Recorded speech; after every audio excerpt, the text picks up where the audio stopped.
Margaret Mead. On December 16, 1901, in Philadelphia, Pennsylvania, Edward Sherwood Mead and his wife, Emily Fogg Mead, gave birth to a little girl, whom they named Margaret. The first of 5 children, Margaret Mead had 3 sisters and 1 brother.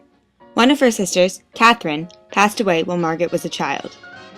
Her family's household encouraged her curiosity and education. Her family motto was simple: do good because it is right to do good. All of the members of the Mead family believed they should live useful lives and do something productive with their time. Edward, her father, was a professor at the Wharton School of Finance and Commerce. He was also the founder of the University of Pennsylvania's Evening School and Extension program. Emily, her mother, was a sociologist and early advocate for women's rights. Her family moved quite frequently, and by the time she was in junior high, she had moved to over 60 different places.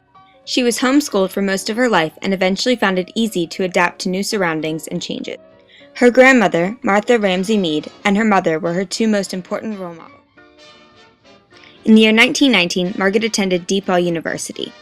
There, she felt miserable and found herself to be a social outcast. 1 year later, she transferred to Barnard College. As a major in psychology, she was following her mother's footsteps. This was until her senior year, when she took a class in anthropology with Franz Boas. She found this course to be inspiring and used it as a way to follow her family motto and make something of herself. She decided that she wanted to become an anthropologist.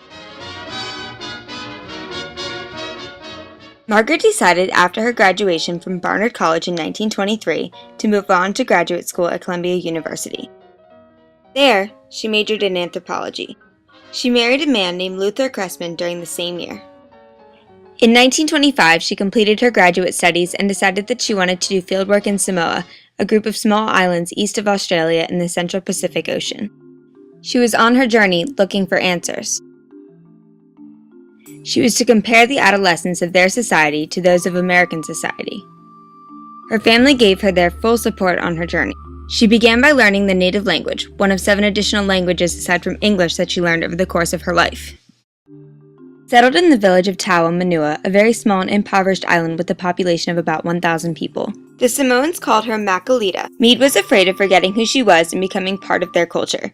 She exchanged letters to and from the people back at home to remind her of where she came from. She departed in 1926. Her experiences are shared in a book called Coming of Age in Samoa. This book opened the doors for fame for Margaret as she became known as one of the main anthropologists in America. Mead was planning on visiting her husband and a few friends in Europe when she ran into a man named Rio Franklin Fortune. She shared more in common with this man than she ever did with Luther. Her marriage slowly failed as her drive to succeed in her career outweighed the importance of her marriage.